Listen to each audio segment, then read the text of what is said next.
Okay, we're good to go, Dr. Dewan. Great. Good afternoon, everyone. My name is Dr. Mary Ann Dewan. I'm County Superintendent of Schools and serve as the board for the Opportunity Youth Academy. And this is the roll call for the January 14th, 2021 meeting. Confirm that I am present and I'm calling this meeting to order. I'm also adopting the agenda, which will include opportunities for public comment, consent item on the minutes, and an action item on our comprehensive school safety plans and our SARC. With that, I'll take action to accept the agenda as presented, and we'll begin with an introductory statement. Thank you for joining us for our virtual board meeting. I appreciate everyone's support and flexibility. The County Office of Education and the Opportunity Youth Academy Board continue to operate in accordance with state and county public health officials' response to the COVID-19 virus situation, including conducting these board meetings via video conference. So while the community is viewing remotely, there are opportunities still for public comment. If you would like to make a public comment on an agenda item of your choice, comments must be submitted online. The link is posted on the streaming website and can also be accessed at https://public-comment-1-14-2021. Director Morales, I'd like to ask at this time if we have any public comments for agenda item 2. Let me look at that. I'm pulling that up now.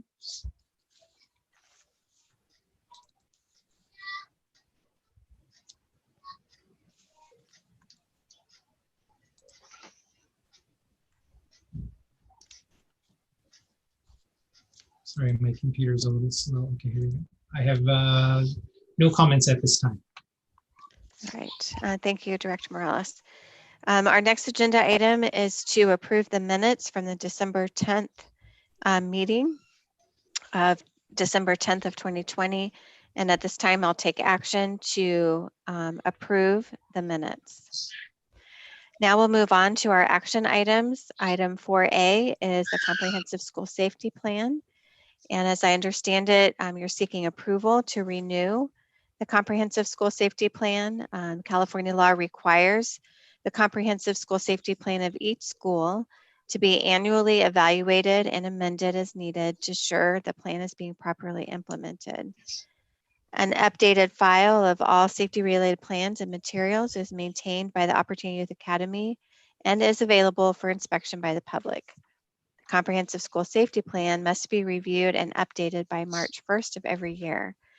Director Morales, do you have any presentation comments or things to share about the safety plan? I do, Dr. Dewan. I have a very small presentation that I will share my screen at this time.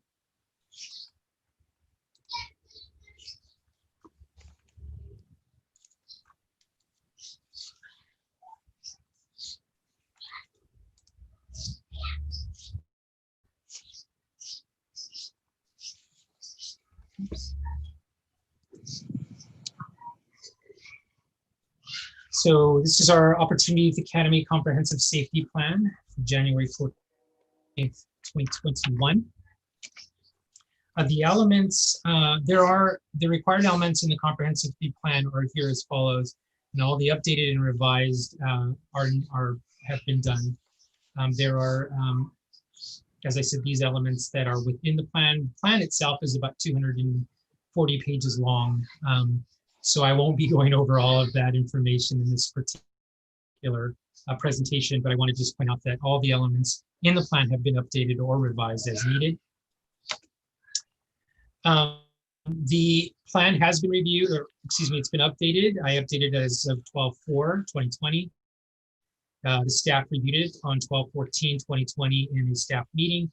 And also the San Jose Police Department viewed and approved the plan by Officer Green on 1/8/2021. And that was coordinated by Michael Baez.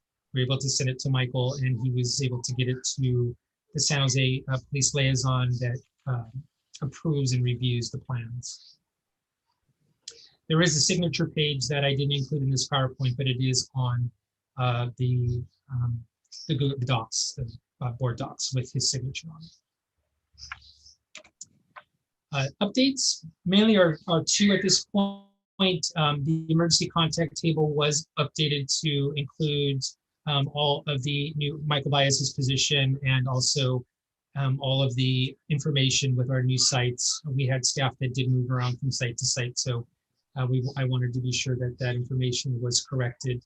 And then also because we moved to the annex, which is at Antonio Del Bono school site, I made sure that we updated all that emergency response information in the plan. The next phase of this plan or preparedness is that when we return to our sites, we will take all the individual safety plans and update those according to the COVID-19 safety plans and protocols that we need to put in place. And that's it for now, Dr. Doran. Do you have any questions? I do not have any questions on the safety plan.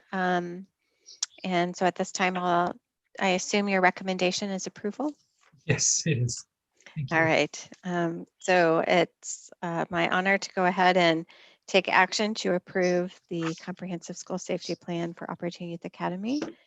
It is now approved, and next we'll go to the SARC report. Do you have a report? Yes, I do, and I'm going to share my screen.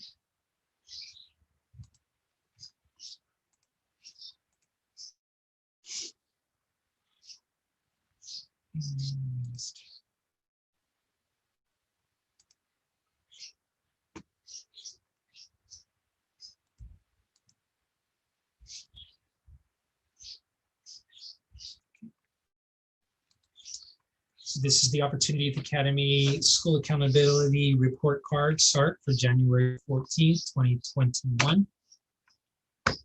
The SARC, also known as the SARC, has 4 parts to it, 3 elements about OYA. Element A is the conditions of learning. Element B is people outcomes, and element C is engagements. OYA is a dependent charter school of Santa Clara County Office of Education. OYA's mission is to provide a premier high school engagement program engaging students through relationship-focused, high-tech and rigorous learning experiences resulting in students and graduates being ready to learn, ready to work, and ready to live. OYA currently is located at 6 sites within the boundaries of Santa Clara County.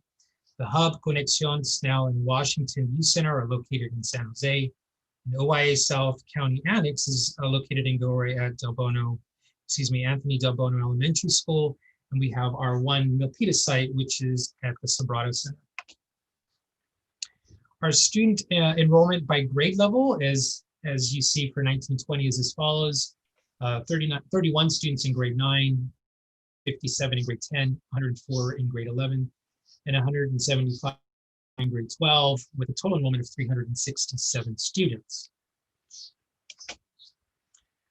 Our student enrollment by student group, the 3 largest student groups for 1920 are Hispanic and Latino, socioeconomically disadvantaged, and English learners. Those are the 3 largest student groups, and that is also true for our 2020-2021 school year as well. The first element, which is A, conditions of learning, focuses on 3 areas: teacher credentials and assignments, textbooks and other instructional materials, and conditions of school facilities and planned improvements.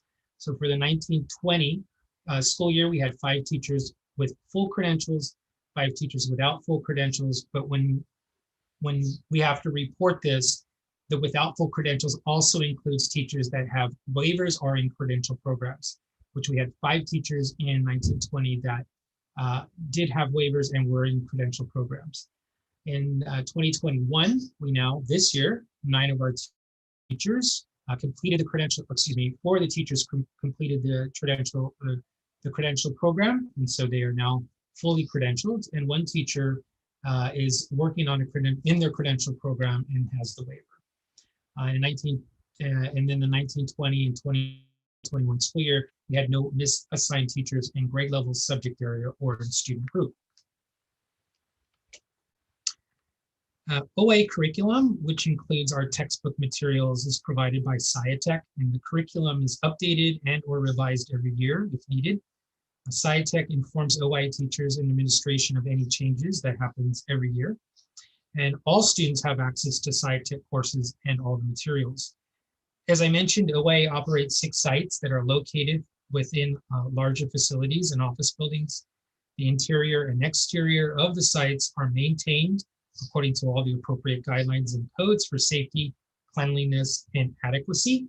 And we reported an overall rating of good for all of our facilities. Our element B is our people outcomes. So due to the pandemic, the California Assessment of the California Assessment of Student Performance and Progress testing, it was canceled in 1920.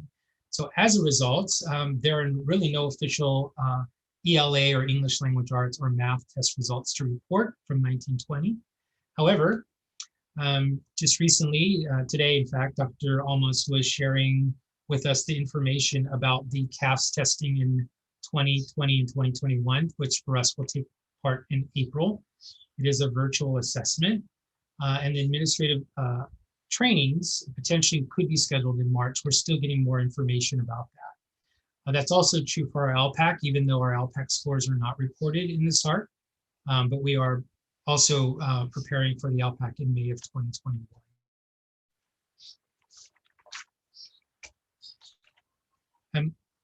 OA offers CT courses in advanced manufacturing, healthcare, advanced transportation, agriculture, information, communication, and technologies. And these are actual courses that SciTech has prepared and has built out for our OA students. These are 1 semester courses, and they're intended as practical hands-on guide to help familiarize students with the professional skills required in the workplace. These courses focus on success in the workplace. Each unit contains multiple lessons and activities written to CTE and Common Core state standards. And the courses cover essential topics such as work ethic, teamwork, problem solving, employability skills, and communication skills. We do encourage our students to take CTE courses. However, in 1920, we reported that no students participated in CTE courses or completed those courses. And we had no students complete the actual CTE program, which is the introduction, the concentrator, and the capstone courses for 1920. In 2021, we actually have more students enrolled in CTE courses, and we're hoping that they will complete at least the intro and the concentrator within the SciTech curriculum, and the capstone courses at community college, which we do have more students enrolled or dual enrolled at community college this year.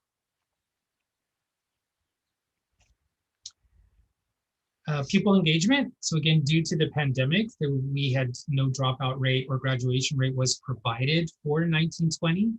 However, I am told that the CD should be releasing that information here very soon. I think they do have the graduation rates, at least the graduation rate and the college and career readiness rate available for OYA sometime very soon, and I can certainly share that with you when we get that information. I am happy to report that we had no suspensions or expulsions in 1920, which is wonderful. And our safety plan was reviewed and approved just a few minutes ago. So we're happy about that. Oh, I'm sorry, that slide kind of slipped in there. So our expenditures for 18-19, this just gives a snapshot of what our total expenditures per pupil is. It was 11,829. Our expenditures per pupil with restricted funds is 900. Unrestricted 10,928, and then the average salary for OYA is 121. Teacher salary rather, 121,902. And this all of these figures are actually collected and provided to us by the business office. The types of services that we funded in 1920 are really three very important services. The first is the community liaison position. This position is very important for helping our students put together the post-secondary plans after high school. College liaison also helps students access Naviance so they can do career exploration, develop those transition plans. We're also looking to use some of the tools in Naviance to help build academic plans, four-year plans while they're in OYA. The college liaison also helps our students with financial aid or financial aid training, when to apply for FAFSA, and then also helping our students after they graduate and when they are in college is providing them support after in that first year of college. We also had a contract or still have a contract with Europe to provide career labs, and it's a job skill training program. And we've had a lot of success with that program this year. The end of last year we went from an in-person career lab to a virtual career lab, which has been very successful. And this year we've continued that model, and just spoke with Europe today, some of the representatives from Europe today, and we'll be continuing that next year, is offering the virtual career labs for our students. And our mental health therapist, actually we have now 2 therapists in the position, and they are providing individual and group counseling support to students, families, and staff. They have this year put together a wellness plan that they have introduced to our staff and to our students. And once a week, they are providing open forums for students to check in and just talk about what is happening in their lives, or if they want more their counseling center, they could sign up at that time as well. Our professional development for last year, we had our paraeducators. They completed training and certification in Universal Design for Learning, which was a very successful program for our paras. We also started this year, 3 of our teachers started the training as well in UDL. Our paraeducators have continued to go through some more professional development in UDL, provided by Kathy Wall and her program. We did, because we moved from in-person to online instruction, we did a lot of training with Zoom and Google Classroom for our teachers, how to use some of the educational tools in Zoom, and how to set up Google Classrooms so that we can continue to do individual instruction, but also some good small group instructions as well for our students.